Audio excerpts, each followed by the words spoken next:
Bueno, continuamos con mecanismos reguladores cardiovasculares. Aquí vamos a tener en cuenta tres conceptos, que es la regulación del gasto cardíaco, regulación nerviosa central cardiovascular y regulación de la presión arterial varorrefleja. Bueno, tenemos ya aquí la regulación del gasto cardíaco. Entonces, para el gasto cardíaco tenemos la variable del volumen sistólico y la frecuencia cardíaca, que son directamente proporcionales. Si una de estas dos aumenta o disminuye, va a tener efecto sobre el gasto cardíaco. En el volumen sistólico tenemos que, hacen parte de factores intrínsecos y está la precarga, la poscarga y la contractibilidad. Tanto en la precarga como en la contractibilidad, si este aumenta, el volumen sistólico aumenta y por ende también el gasto cardíaco. De lo contrario, si en la poscarga, si hay aumento en la poscarga, va a hacer que disminuya el volumen sistólico y por lo tanto va a disminuir el gasto cardíaco.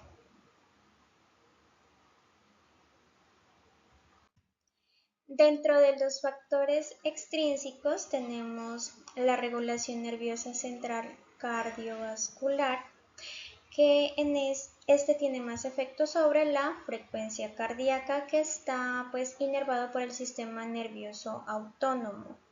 Este pues con sus terminaciones nerviosas tanto simpáticas como parasimpáticas. El centro cardiovascular se encuentra ubicado aquí en el bulbo raquídeo y aquí es donde tenemos los receptores aferentes por el cual llega la información y las eferentes por el cual se envía también la respuesta. Entonces, entre las aferencias de centros superiores está la corteza cerebral, el sistema límbico, el hipotálamo, y las aferencias de receptores están los propios receptores, quimiorreceptores como el O2 y el CO2 y varoreceptores. Entre las aferencias parasimpáticas está el nervio vago y entre las aferencias simpáticas está el nervio nervios cardíacos aceleradores y nervios vasomotores simpáticos. Bueno, entonces lo que pasa es que estos receptores detectan los cambios y por las vías aferentes se va la información al centro cardiovascular. Este a su vez por medio de impulsos nerviosos envía la respuesta por vías eferentes, bien sea parasimpáticas o simpáticas, hacia el órgano efector, que en este caso es el corazón, produciendo pues la taquicardia o la bradicardia.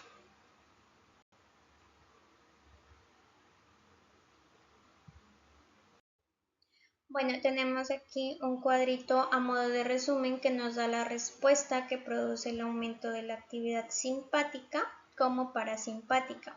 Entonces, ¿qué pasa? Que cuando hay aumento de la actividad simpática, hay aumento de la fuerza de contracción ventricular. Esto quiere decir que hay aumento de la permeabilidad al sodio, lo que hace que la célula se vuelva más positiva y por ende facilita la despolarización. Entonces, como resultado, pues hay aumento del volumen sistólico y aumento del gasto cardíaco. Por el contrario, y aquí en el aumento de la actividad simpática, los receptores que se estimulan son los beta-adrenérgicos, que son los beta 1, ¿listo? Aquí ya por otro lado, en el aumento de la actividad parasimpática tenemos que da la disminución de la fuerza de contracción auricular. Esto también porque permite hay aumento de la permeabilidad al potasio, lo que hace que la célula se vuelva más negativa y por el contrario retrasa la despolarización. Entonces disminuye la precarga, hay disminución del volumen sistólico y hay disminución del gasto cardíaco. Aquí los receptores que se estimulan son los muscarínicos. Bueno, continuamos con regulación nerviosa central cardiovascular. Como hemos visto, el sistema nervioso autónomo, tanto el simpático como parasimpático, tiene casi el control completo sobre el sistema cardiovascular y que este es el mecanismo más importante para la regulación del gasto cardíaco y la presión arterial, que esto lo que son respuestas a reflejos o estímulos tanto del sistema circulatorio como musculoesquelético o respiratorio, o también a estímulos del sistema nervioso central como estrés, rabia o relajación, y que estos centros de regulación se encuentran en el bulbo raquídeo y protuberancia, como lo miramos anteriormente. Para finalizar tenemos la regulación de presión arterial.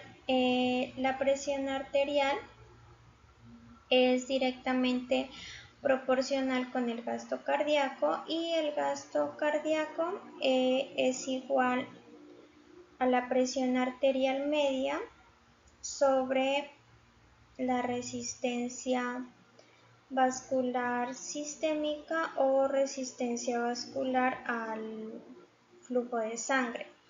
¿Esto por qué? Porque la presión arterial media, el mecanismo más importante de regulación es el varorreflejo o reflejo de presión.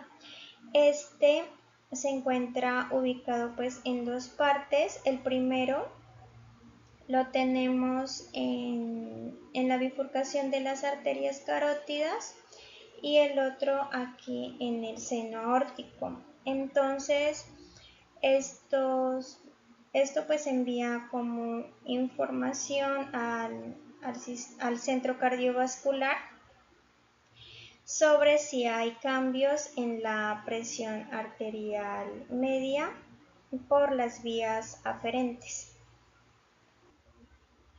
Ya pues aquí en el centro cardiovascular pues él va a enviar información pues por sus vías eferentes, tanto simpáticas o parasimpáticas como corresponda.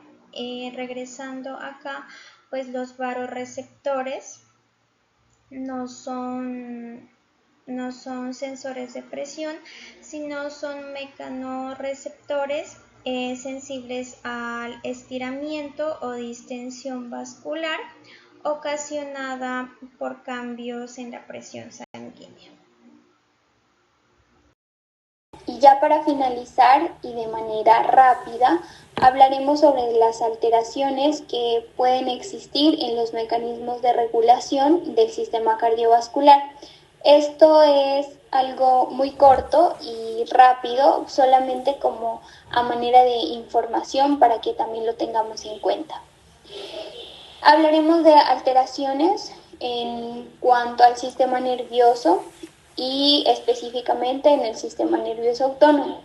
Anteriormente ya nos habían hablado y explicado sobre el sistema nervioso autónomo, su división simpática y parasimpática y las respuestas cardiovasculares o las respuestas que este sistema ofrece para generar un control y una regulación a nivel del sistema cardiovascular. El sistema nervioso autónomo pues regula funciones involuntarias del cuerpo, ayuda, influye en muchos procesos fisiológicos a través de la inervación que éste tiene, tanto como el músculo liso hacia el músculo esquelético, digamos la inervación hacia diferentes células especializadas como las células cardíacas, las células hepáticas. Ayuda a mantener la homeostasis del cuerpo, ayuda a mantener que las cosas se mantengan en un equilibrio, ¿sí? Pero, sin embargo, cuando existen cambios en su actividad o funcionamiento, pues esto contribuye al desarrollo de enfermedades como lo son la hipertensión arterial, la insuficiencia cardíaca y entre otras. Se genera también por una alteración del sistema nervioso autónomo un desequilibrio homeostático. ¿Qué es la homeostasis? Prácticamente la homeostasis lo que hace o significa es mantener el ambiente interno del organismo en condiciones estables y que al presentarse diferentes desafíos que puedan alterar, digámoslo así, pues él pueda reaccionar y pueda hacer compensación de estas alteraciones, como lo son, por ejemplo, los desafíos que se pueden presentar con los diferentes cambios de temperatura que podemos encontrar en el ambiente, los niveles de oxígeno y de dióxido de carbono en la atmósfera y en la sangre. Y cuando existe esta imposibilidad de mantener la homeostasis, conduce al desarrollo de enfermedades. O sea, ya no se puede regular lo que no está bien, no se puede regular. Y como eso es progresivo y de manera crónica, entonces ya genera como el desarrollo de diferentes patologías, como es la diabetes tipo 1, la hipertermia, hipotermia, insuficiencia cardíaca e hipertensión arterial. Existe una patología conocida como atrofia multisistémica. Esto es un trastorno neurodegenerativo progresivo que se asocia al fallo del sistema nervioso central y también del sistema nervioso autónomo, que digamos que es el que se encarga de controlar estas funciones involuntarias del cuerpo, como la presión arterial o la digestión, que ya lo habíamos mencionado anteriormente. Se genera por una pérdida de neuronas autónomas preganglionares que se ubican tanto en la médula espinal como a nivel de tallo cerebral. Sus síntomas, pues digamos que son muy variados y va a depender del estadio de la patología, pero digamos que un signo característico es la lentitud del movimiento, los temblores, la rigidez.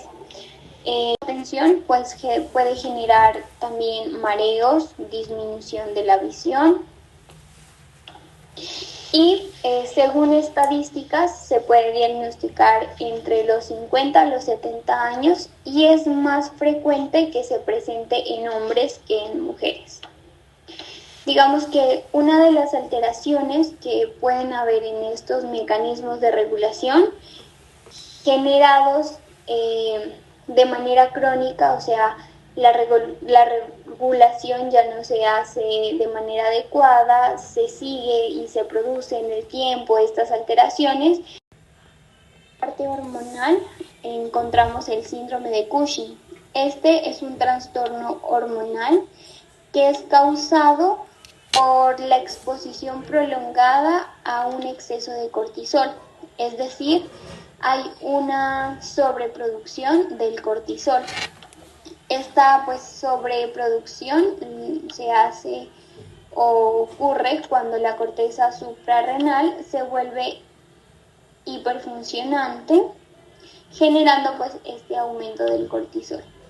Este aumento del cortisol o este aumento, digámoslo, excesivo en su producción, pues está relacionado con la presencia de tumores suprarrenales, la presencia, más que todo sí, de tumores. Y es una patología pues de mayor morbimortalidad, porque pues digamos que este exceso del cortisol ya en tiempo progresivo o a raíz del tiempo pues va a generar unos cambios o unas alteraciones a nivel de los órganos. El cortisol de por sí hace un aumento de la frecuencia cardíaca. Y para tener en cuenta estos pacientes que tienen una sobreproducción del cortisol, pues la frecuencia cardíaca se va a aumentar incontrolablemente, ¿sí? También el cortisol potencializa la acción de la adrenalina y noradrenalina. Y entonces este exceso de cortisol pues nos va a generar lo que es una hipertensión arterial relacionada a ese aumento de la frecuencia cardíaca. Bueno, así como lo mencionamos en la atrofia multisistémica y en el síndrome de Cushing, existen alteraciones que van a imposibilitar o van a bajar, se puede decir, los niveles o los mecanismos de regulación del sistema cardiovascular. Son estos pacientes que ya hay que tener un manejo secundario, son los pacientes que ya hay que tomar otro tipo de tratamientos, tratamientos ya farmacológicos para poder contrarrestar las alteraciones